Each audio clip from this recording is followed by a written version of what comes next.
सो जय Hind everyone, this is your Aman sir. और आज हम आपके सामने बहुत इंपॉर्टेंट एक वीडियो लेके आए हैं, जिस वीडियो में मैं आपको ये बताने जा रहा हूं, जैसा कि आप लोग क्लास 11th में या क्लास 12th में इवन फेस कर रहे हैं कि सर स्कूल के साथ एनडीए का प्रिपरेशन कैसे मैनेज किया जाए, क्या क्या डिफिकल्टीज आ रही हैं, क्या क्या प्रॉब्लम्स हैं, जिसमें हमें हमें इस प्रॉब्लम्स को कैसे मैनेज करें, स्कूल के साथ एनडीए की प्रिपरेशन को कैसे मैनेज करें। आज हम इस वीडियो में यहां पर बात करने जा रहे हैं, तो लास्ट तक इस वीडियो को जरूर देखना यार। आपकी सारी दिक्कतें, बहुत छोटी छोटी दिक्कतें हैं, वो बहुत इजीली सॉल्व हो जाएंगी। तो बिना किसी देरी के चलिए शुरू करते हैं। चलिए बेटा, अगर बेटा मैं बात करूं, पहला प्रॉब्लम सर टाइम मैनेजमेंट। यानी बेटा टाइम मैनेजमेंट आपको करना जरूरी है किसी भी किसके लिए सर, इस स्कूल में अगर आप दे रहे हैं। अच्छा सर, हो सकता है मेरा जो है डमी स्कूल हो। डमी स्कूल यानी बेटा, मैं अगर डमी स्कूल की बात करता हूं तो डमी स्कूल का ये मतलब होता है कि सर डमी में हम स्कूल नहीं जाते हैं, हम रेगुलर स्कूल नहीं जाते हैं, सिर्फ एग्जाम देने जाते हैं। तो बेटा अगर तुमने डमी स्कूल लेकर रखा है तो कोई बात नहीं है। क्यों? क्योंकि सर फिर तो हमारे पास बतेरा टाइम है, हमारे पास लॉट ऑफ टाइम है, और उस लॉट ऑफ टाइम में हम अपने मैनेज टाइम को कैसे मैनेज करेंगे वो आपके पास यहां पर आप खुद डिसाइड करोगे। लेकिन अगर आप स्कूल जा रहे हो बेटा, आप सोच रहे हो सर स्कूल जाते जाते हमें स्कूल में इतना टाइम हो जाता है, फिर उसके बाद हम आते हैं, फिर हम आपकी क्लासेस देखते हैं, जो भी उदय की क्लासेस हैं या शौर्य की क्लासेस हैं उन्हें हम देखते हैं, सर हमारे पास टाइम ही नहीं बचता सेल्फ स्टडी का। तो बेटा मैं यहां पर आपको दो चार चीजें बताने जा रहा हूं, इससे आप टाइम मैनेजमेंट बहुत अच्छा कर सकते हो इन योर स्कूल और विद योर कोचिंग और विद योर प्रिपरेशन। ठीक है, तो होगा क्या कि सर देखो, हम जब भी स्कूल जा रहे हैं बेटा, तो पहले तो पर्पस अपना डिसाइड करो। पर्पस सर कि जैसे मैं अपने टाइम की स्कूल की बात बताऊं, तो मेरे स्कूल में बहुत ज्यादा पढ़ाई अच्छी नहीं होती थी। ठीक है, और मैं कहता था कि भाई मैं स्कूल भी जाता था, मुझे पता है कि मैं स्कूल गया, मान के चलो 7 o'clock से 1 PM तक मैं यहां पर गया, और फिर उसके बाद क्या कहते हैं, मेरा सारा टाइम वहां पर बर्बाद। क्योंकि तुम सोचो, मैं उतना घंटा ना तो पढ़ा, ना मैंने एक्चुअल में अपना मी टाइम दिया, ना मुझे ऐसा लगा कि यार क्या कहते हैं कितना हैपनिंग सा स्कूल था। तो बेटा पहले आपको ये चीज जो है इंश्योर करनी पड़ेगी कि अगर आप स्कूल जा रहे हो, मैं हार्ट टू हार्ट बात कर रहा हूं तुमसे, अगर आप स्कूल जा रहे हो तो आप वहां पर उस टाइम को कैसे मैनेज कर रहे हो। यानी आपको वो टीचर्स जो पढ़ा रहे हैं, जो चीजें पढ़ा रहे हैं, क्या वो आप अच्छे से पढ़ रहे हो? क्या आपको वहां से पढ़ने पर आपको ऐसा लग रहा है कि नहीं यार यहां से पढ़ के मेरे को कुछ मिल ही रहा है, ठीक है ना, मुझे ऐसा लग रहा है कि यार मेरे को बहुत कुछ समझ में आता है और चीजों को मैं ग्रेस्प कर रहा हूं। ठीक है, एक तो बंदा ये होता है। दूसरा बंदा क्या होता है सर? दूसरा बंदा होता है कि मैं तो सर बस वहां पर बैठा रहता हूं और भोंदू की तरफ बस टीचर को देखता रहता हूं, और जो भी मैं पढ़ता हूं वो या तो आप पढ़ाते हैं या आपके बैच से पढ़ता हूं, या फिर मैं एक्स्ट्रा अपने मास्टर से कोचिंग लेने जाता हूं। ये दो बच्चे होते हैं। तो बेटा मेरा कहने का मतलब सिंपल सी है, अगर आप स्कूल में जा रहे हैं तो उस स्कूल को आपको क्लियर होना चाहिए कि मैं स्कूल जा रहा हूं सिर्फ टाइम पास करने। ठीक है, मैं सिंपल बात कर रहा हूं, मैं स्कूल जा रहा हूं सिर्फ टाइम पास करने, मैं वहां पर अदर एक्टिविटीज पे ध्यान दूंगा। मुझे स्कूल जाते वक्त ऐसा नहीं लगना चाहिए कि यार मैं स्कूल में बहुत ज्यादा मेरा माइंड थक रहा है। नहीं, अगर आपकी वहां पर पढ़ाई हो रही है, वहां पर आप पढ़ाई अच्छे से कर रहे हो तो करो, नहीं हो रही और आपको स्कूल की अटेंडेंस मेंटेन करनी है तो आप उस टाइम को एज ए लाइक बोलते हैं ना कि जैसे अपन अपना मी टाइम निकालते हैं, तो उस मी टाइम की तरह यूज करो। उसके बाद क्या करोगे, जैसे स्कूल के बाद आ गए, अब तुम्हारा वो जो स्कूल का टाइम है, सोचो अगर तुमने वहां पर स्कूल में कुछ करके आए और क्या कहते हैं, मैं कह रहा हूं आप स्पोर्ट्स में बहुत ज्यादा थे स्कूल में, तो आपका मी टाइम तो हो गया ना स्कूल में। अब तुम्हें अपना जो मेन पढ़ाई का टाइम है वो आपको क्या करना, आफ्टर स्कूल स्टार्ट करना है। ठीक है, तो हमारे जो पर्टिकुलर बैचेस में 2 या 3 क्लासेस बैच में जो क्लासेस हो रही हैं, उसे आप क्या कहते हैं कायदे से देखो, और उसके बाद उसके होमवर्क बनाओ। अब तुम बोलो कि सर हम स्कूल भी जाते हैं, स्कूल में भी मटर गश्ती करके आ रहे हैं, शाम को भी हम जिम जा रहे हैं, शाम को भी हम खेल रहे हैं, तो बेटा ऐसे तो नहीं हो पाएगी एनडीए प्रिपरेशन। तो टाइम मैनेजमेंट बेटा आपको स्कूल के रहते हुए आपको क्या समझना है कि टाइम मैनेजमेंट में आप स्कूल को कितना एग्जैक्ट तरीके से यूज कर रहे हो। अगर पढ़ाई के लिए यूज कर रहे हो तो कितना यूज कर रहे हो, और पढ़ाई के लिए नहीं यूज कर रहे हो, आप एक प्रॉपर बस अटेंडेंस देने जाते हो स्कूल में तो उसे भी आपको यूज करना पड़ेगा। मतलब वो टाइम भी आपका ऐसा नहीं होना चाहिए कि सर उस टाइम के अलावा हम और मटर गश्ती करेंगे और चीजें भी करेंगे, नहीं, ऐसा नहीं होना चाहिए। ठीक है, तो यही तुम्हारा क्या है, स्कूल टाइम का, टाइम मैनेजमेंट का एक प्रॉपर वे है कि आपको पता होना चाहिए कि स्कूल में जाते वक्त आपका टाइम वहां पर कैसे जा रहा है। जब आपने ये समझ लिया कि हाँ भाई स्कूल के जाते वक्त अगर हमारी पढ़ाई हो रही है तो पढ़ाई हो रही है, बहुत अच्छी बात है।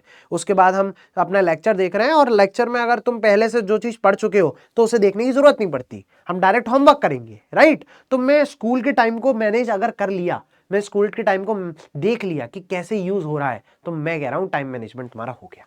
मैं यहां पर कोई नहीं देने वाला कि सर आपको दे दूं 1 से 2 बजे तक मैथ्स की क्लास करो, ठीक है, 1 से और फिर 2 से 3 बजे तक क्या करो, होमवर्क करो मैथ्स का। नहीं बाबू, ये सब मैं नहीं देने वाला हूं, ठीक है, ये सब, ये वाला टाइम टेबल मैनेजमेंट में नहीं देने वाला हूं। मैंने सिंपल सा तुम्हें बता दिया है कि आपको कैसे टाइम मैनेजमेंट करना है, ठीक है। अच्छा, अगर दूसरी बात करूं तो क्या है सर हम तो ना स्कूल भी जाते हैं, आपसे भी पढ़ते हैं, और हमने अपने भैया दीदी या सब मास्टर से हमने एक्स्ट्रा कोचिंग्स भी ले रखी हैं। बेटा नहीं हो पाएगा एनडीए प्रिपेयर। याद रखो बेटा, अगर आप क्लास 11th में हो तो आपको स्कूल जा रहे हो वो अच्छी बात है, लेकिन उसके अलावा अगर आप हमसे पढ़ रहे हैं तो आपको कोई जरूरत नहीं है एक्स्ट्रा क्लास या कोचिंग जाने की। That's it. मैं ठोक के कह रहा हूं कोई जरूरत नहीं है बेटा, कोई जरूरत नहीं है। क्यों? क्योंकि वो आपको सिर्फ एक्स्ट्रा ज्ञान तो कुछ दे नहीं रहे ना। आप स्कूल में ही वही पढ़ रहे हो, हमसे ही वही पढ़ रहे हो, और क्या कहते हैं कोचिंग वाले टीचर से ही वही पढ़ रहे हो, तो 3 बार एक ज्ञान को लेके क्या करोगे मुन्ना? आपको स्मार्टली खेलना है इधर से, और जब इधर से खेलोगे ना तभी एनडीए प्रिपेयर कर पाओगे और तभी एनडीए में सफल हो पाओगे, ठीक है। तो सख्त मना है, अगेन कह रहा हूं कि भाई अगर तुम कोई भी एक्स्ट्रा क्लास या एक्स्ट्रा कोचिंग जा रहे हो, अगर इवन अगर हमारी क्या लेने के बाद, हमारे बैच में जाने के बाद अगर आप यहां पर ऐसा कर रहे हैं तो सर जी बिल्कुल बिल्कुल बिल्कुल बिल्कुल जो है सख्त मना है। क्या बेटा? एक्स्ट्रा क्लास और कोचिंग सख्त मना है। नो नो, बिग नो बेटा, बिग नो, ठीक है, ठीक है भाई। अच्छा, नेक्स्ट क्वेश्चन क्या है बच्चों का? नेक्स्ट क्वेश्चन है सर एग्जाम टाइम को कैसे मैनेज करें? हाँ, आप तो सर एग्जाम टाइम में भी पढ़ाते हो, क्योंकि बच्चों हर स्कूल का एक तरफ तो एग्जाम होता नहीं है बेटा। अगर हर स्कूल हाफ ईयरली एग्जाम या फुल ईयर एग्जाम जो है वो क्या करा दे, एक ही टाइम पर करा दे 11th का, तो हम आपको छुट्टी भी दे देंगे, लेकिन ऐसा तो होता नहीं है। तो बेटा इसे कैसे मैनेज करें? तो इसे मैनेज करने का सबसे सिंपल तरीका बेटा, अगर आप क्लास 11th में हैं तो आप अभी से बोर्ड की तैयारी को बिल्कुल छोड़ दो। अगर आप एनडीए के लिए बिल्कुल प्रॉपरली डेडिकेटेड है, आप सोच रहे हैं कि नहीं एनडीए ही निकाल के मानूंगा मैं, ठीक है, या कोई और कंपटीशन एग्जाम निकाल के मानूंगा, 11th में बोर्ड्स की बहुत ज्यादा नीड नहीं है। 11th में बोर्ड्स की बहुत ज्यादा नीड नहीं है। इसका मतलब आप जब एग्जाम आएगा ना, हमने आपको इतना पढ़ा चुके हैं, हम आपको इतने कंसेप्ट बनवा चुके हैं कि आप अपने एग्जाम में अच्छा कर पाओ। लेकिन बस इतनी सी थोड़ी सी प्रॉब्लम हो जाती है कि हो सकता है कि कुछ चैप्टर्स हमने नहीं पढ़ाए हो वो आ गए हो। तो बेटा उसके लिए आप अगर स्कूल भी नहीं जा रहे हैं तो आपके लिए वन शॉट वीडियोस होती हैं, ठीक है, जो कि 11th के एग्जाम के लिए मैं सच बता रहा हूं बहुत इनफ है। इसीलिए मैं कहता हूं एग्जाम टाइम के लिए, अगर एग्जाम के लिए आप हमेशा से चिंतित रहते हैं, हमेशा से सोचते हैं कि सर हाफ ईयरली एग्जाम आएगा, फुल ईयर एग्जाम आएगा, उसका क्या करें, तो सिंपल सी बात है बेटा, ऑन द टाइम आप पढ़ तो रहे हैं। जब आप क्योंकि आपको सिर्फ लिखने का प्रैक्टिस करना है, तो जब एग्जाम आएगा उस टाइम ही उसको प्रिपेयर करना, उस टाइम ही उसके लिए थोड़े सीरियस होना, वरना आप ऑलवेज सीरियस रहना एनडीए के लिए, ठीक है बाबू। और एक और बात सर, एग्जाम टाइम पे मुझे ये बात बताओ कि हमारे जो लेक्चर शूटेंगे उनका क्या?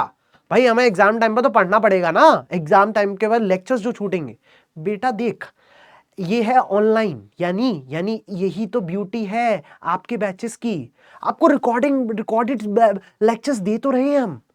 भाई तुम्हें थोड़े टाइम मैनेज करना है, मान के चलो तुम्हारा हफ्ता या 2 हफ्ते भी एग्जाम चलते हैं, 11th के एग्जाम वो ज्यादा देर तक नहीं चलाते, ठीक है, स्कूल वालों को भी पता है, इसलिए एग्जाम के 11th के एग्जाम इतने ज्यादा टाइम तक नहीं चलते, ठीक है। अगर वो 11th के एग्जाम चला रहे हैं तो आपको सिंपल सी बात है कि आपको एक हफ्ते या 2 हफ्ते की बात है, अगर आप पढ़ पा रहे हैं, मान के चलो आप एक लेक्चर दिन में, पूरे दिन में एक लेक्चर ले पा रहे हैं तो अच्छी बात है, नहीं ले पा रहे तो भी अच्छी बात है। भाई सिंपल सी बात है सर, एक हफ्ते का 2 हफ्ते का कोई बैकलॉग बनेगा, हम क्या करेंगे सर, आफ्टर एग्जाम थोड़ा सा अपना एफर्ट डालेंगे और उस बैकलॉग को कंप्लीट कर लेंगे। कोई दिक्कत है भाई? 1-2 हफ्ते का ही तो बैकलॉग बनेगा। मैं एग्जाम टाइम पर, आप एग्जाम टाइम में, क्योंकि मुझे पता है मेरे को कॉन्फिडेंस लाना है, तो भाई स्कूल का भी एग्जाम मेरे को देना पड़ेगा, अल्टीमेटली हमें कॉन्फिडेंस वहां से भी आता है। ठीक है, तो कोई बात नहीं है सर, हम एग्जाम को करेंगे, एग्जाम के लिए चीजें करेंगे सर, उस टाइम के लिए थोड़ा सा पॉज लगा लेंगे अपने बैच पर, है ना। हो सकता है कि सर न्यू चैप्टर चालू हो जाए, तो कोई दिक्कत नहीं है, एक चैप्टर ही तो छूटा है, उस चैप्टर को हम क्या कहते हैं, अपने हिसाब से अपना टाइम मैनेजमेंट करके फिर से पढ़ लेंगे। ठीक है, तो ये जो हुआ है ना कि एग्जाम आने पर सर छुट्टी कर दीजिए, हमें सर वैसा हो जाएगा वैसा हो जाएगा, नहीं बेटा, नहीं कर सकते हम। ठीक है, इट्स मैन, तुम्हें ही मैनेज करना पड़ेगा, और मैनेज करो और उसके बाद रिजल्ट लाओ। यही तुम्हारा टास्क है फॉर 11th और 12th क्लास। बहुत सारी कठिनाइयां आएंगी, बहुत सारी चीजें आएंगी, लेकिन यही तो टास्क है बेटा, यही तो एनडीए के प्रिपरेशन का टास्क है। तो समझे, एग्जाम टाइम के लिए आपको ऐसे ही सोचना है और एग्जाम टाइम को ऐसे ही प्रिपेयर करना है। ठीक है, अच्छा सर एक और चीज सर बहुत इंपॉर्टेंट, हम ना सर देखो, हमारे मम्मी पापा कह रहे थे कि बोर्ड्स में भी चाहिए और एनडीए भी चाहिए, तो कौन सा इंपॉर्टेंट है? बेटा जैसे मम्मी पापा कह रहे हैं ना और जैसे लोग कह रहे हैं, दोनों ही इंपॉर्टेंट है, लेकिन कौन सा ज्यादा इंपॉर्टेंट है? एनडीए ज्यादा इंपॉर्टेंट है बेटा। क्योंकि देख, अगर तुम क्लास 12th में आ रहे हो, ठीक है, तो तब तो तुम्हारा बोर्ड बनता है यार, लास्ट में 4-5 महीने में हर कोई एक्टिव हो जाता है, हर कोई को लगता है कि मैं बोर्ड में फोड़ के आऊंगा, है ना। तो बेटा उनका एक्टिव होना बनता है, लेकिन 11th क्लास में सिर्फ बोर्ड के लिए पढ़ना, हम इंडिया की प्रिपरेशन कर रहे हैं और बोल रहे हैं कि नहीं सर हमें तो बोर्ड्स पढ़ना है, नहीं, ये मासूम बच्चों की कहानी है। बच्चा बोलता है कि सर सिर्फ बोर्ड्स की तैयारी से एनडीए हो जाएगा, नहीं होगा बेटा। इसीलिए क्योंकि 11th क्लास में कोई तुम्हें सर्टिफिकेट नहीं देने जा रहा, तुम्हें मुश्किल से मुश्किल बहुत एवरेज से मार्क्स लाने हैं 11th क्लास में, और बोर्ड में जो है, मैं नहीं कह रहा बोर्ड में नंबर कम लाओ, ठीक है, जो मेन क्लास 12th में बोर्ड होगा तब तुम अपने सेंसेस को एक्टिव कर लेना। और तब भी एक्टिव कैसे करना है सर? कॉन्सेप्ट तो हमने पढ़ लिए हैं, बस मेरे को एक लिखने का तरीका समझना है। उस टाइम मेरे पास इतने सारे रिसोर्सेज होते हैं ना, यकीन मानो सर कुछ इतनी सी भी दिक्कत नहीं होगी। अगर तुम पढ़ना चाहोगे उस टाइम, लास्ट के 3-4 महीने क्लास 12th में पढ़ोगे ना, तुम्हें इतनी सी दिक्कत नहीं होने वाली, मैं गारंटी दे रहा हूं। तो दोनों इंपॉर्टेंट है, लेकिन ज्यादा क्या इंपॉर्टेंट है? एनडीए। भाई मैं दृढ़ निश्चय बन के चुका है भाई, मेरा ये है कि क्लास 12th करते ही मुझे जाना है। ठीक है, तो मेरा जब जी दृढ़ निश्चय बन चुका है ना, तो इसको अमल रहो और इस पर डटे रहो यार। ठीक है, कोई और नहीं आना चाहिए। बोर्ड नामक चीज क्या है? ये भी हमारे तुच्छ मनुष्य है, ये भी हम बहुत आराम से कर पाएंगे। ठीक है, तो मेरे ख्याल से तुम्हारी ये सारे पॉइंट्स मैंने यहां पर कवर कर चुका हूं, कैसे आपको एग्जाम के साथ या फिर स्कूल के साथ या फिर जो भी प्रॉब्लम्स के साथ आपको अगर तैयारी कर रहे हो तो उस पर डटे रहो। कोई भी एक्स्ट्रा कोचिंग लेने की जरूरत नहीं है, स्कूल का टाइम मैनेजमेंट करो, और आपको एनडीए के लिए इसी तरीके से प्रिपेयर होना है। ठीक है, ठीक है भाई, तो बस यही हमारा एक मोटो था इस पर्टिकुलर वीडियो का। तो आई होप सो आप लोग यहां पर चीजें क्लियर हो गई होंगी और आप में एक जुनून और आप में एक जज्बा जो है एनडीए के लिए नाउ अभी से जग गया होगा। ठीक है, तो बेटा double A love for you guys, double A love, यानी Aman sir, Aman Agarwal sir, love for you. अगर आपको वीडियो अच्छा लगे तो ऑफ कोर्स हमें क्या बताएंगे कि हमें डबल ए लव से हमें बताएंगे कि सर आपने बहुत अच्छा हमें यहां पर मोटिवेट किया। ठीक है, तो लव यू ऑल बेटा, लव यू ऑल। ऐसे ही पढ़ते रहो और हम आपको कहां पर मिलते रहेंगे? बैचेस में मिलते रहेंगे। ठीक है, तो खुश रहो, आबाद रहो, माँ बाप की शान रहो, भारत माता की आन बान शान। जय हिंद मेरी जान। Thank you, thank you.